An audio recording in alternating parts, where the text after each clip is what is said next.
आपको क्या लगता है कितने दिन चल पाएगी ये सरकार, और क्या इसका कोई लंबा भविष्य आप देखते हैं? नहीं, सरकार अब जब तक बीजेपी चाहेगी तब तक चलेगी। हम्म। अब नीतीश जी के बस में नहीं है इस सरकार को गिराना या वो करना, क्योंकि उनके पास कोई विकल्प नहीं है। हम्म। और अब नीतीश जी कहीं चल देंगे ऐसा संभव ही नहीं है। और लोकसभा चुनाव तक तो वैसे ही चलेगी, क्योंकि जिसलिए बीजेपी ने सदा सिजरा बनाया है, तो जैसा कि संतोष जी कह रहे हैं कि they should also be blamed, तो सही बात है, जो आरोप अपने स्तर पर लिया है बीजेपी ने भी पलटी मार का, तो लोकसभा चुनाव के लिए लिया है, तो लोकसभा चुनाव तक तो वैसे ही कोई खतरा नहीं है। लोकसभा चुनाव के बाद बीजेपी देखेगी क्या स्थिति है, क्या नतीजे आते हैं, और अगर वो केंद्र में कंफर्टेबली सरकार बना लेती है, जो कि अभी सब लोगों को लग रहा है कि बना लेगी, तो फिर नीतीश जी का वो एग्जिट प्लान तैयार करेगी।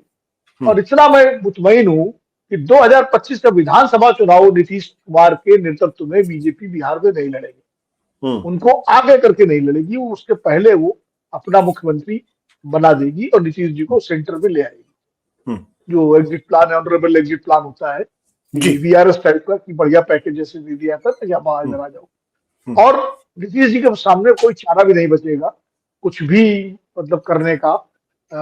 उसका विरोध करने का या उसके प्रोटेस्ट में खड़े होने का, क्योंकि अब उनकी पार्टी में ही लोग धीरे धीरे जो है अपनी लॉयलिटी और अपना एलिजेंस जो है वो बीजेपी के साथ जोड़ने लगेंगे। अब वो कोई वैचारिक मामला तो है नहीं, कोई विचारधारा की बात तो है नहीं,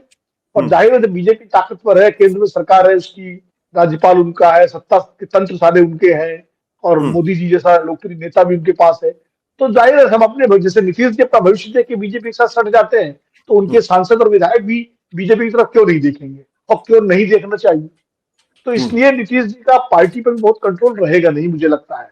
आज भी मैं देख रहा था जब वो शपथ ले रहे थे, तो उनकी जो बॉडी लैंग्वेज या भाव भंगिमा जिसको कहा जाता है, वो बहुत ही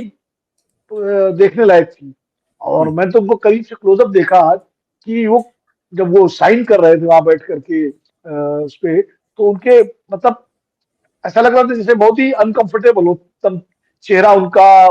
और होंठ उनके जगमगा रहे थे, मतलब काफी अपने को तो मुझे लगता है कि इसलिए बहुत ज्यादा चलने का अब उन पर निर्भर नहीं होगा, बीजेपी ही तय करेगी कि नीतीश जी जो है कब तक मुख्यमंत्री रहे और कब आए। एक तो ये बात है, और दूसरी बात ये है कि जो तेजस्वी यादव ने कहा है ना कि खेल अभी बाकी है, तो तेजस्वी यादव के दो मायने हैं। एक तो संतोष जी ने जो बताया कि तेजस्वी मानते हैं कि 2024 के बाद जेडीयू का अस्तित्व जो है नहीं रहेगा और वो बीजेपी में विलीन हो जाएगी पार्टी, या इधर उधर हो जाएंगे। दूसरा, तेजस्वी यादव को ये भी लगता है कि अब बिहार में जो अपोजिशन का पूरा स्पेस है, नॉन बीजेपी का स्पेस जो है, वो उनके लिए मैदान पूरा खुल गया है। अब वो पूरा स्पेस लेकर के और बिहार में नए नेता के रूप में, भाजपा विरोधी नए नेता के रूप में उभर कर सामने आएंगे और कोशिश करेंगे कि लोकसभा चुनाव में कुछ नतीजे 2019 से फर्क आए। अब कितने आएंगे क्या आएंगे ये अलग बात है, लेकिन जो आपने विधानसभा का उदाहरण दिया, वो लगभग उसी तरह कुछ जो है वो एक शहीदाना मुद्रा में जाएंगे, और ये ब्लेम पूरा नीतीश जी पर जाएगा कि जो पिछड़ों की, दलितों की, वंचितों की, सोशल जस्टिस की जो एकता बनाई थी लालू जी ने और इन्होंने मिल करके, उसको नीतीश कुमार ने तीसरी बार जो है तोड़ा है, और ये उसके हुआ है।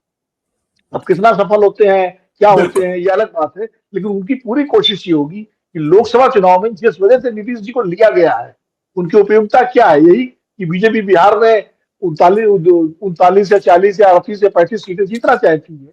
वो उस प्लान को ध्वस्त करेंगे, कोशिश करेंगे कि बीजेपी की सीटें जितनी कम से कम कर सके और अपनी बढ़ा सके, जिससे नीतीश जी की उपयोगिता जो रही सही है वो भी बीजेपी की नजरों में खत्म हो जाएगी, और उसके बाद बीजेपी जैसा चाहेगी उनके साथ वैसा सलूक करेगी। ये तेजस्वी का।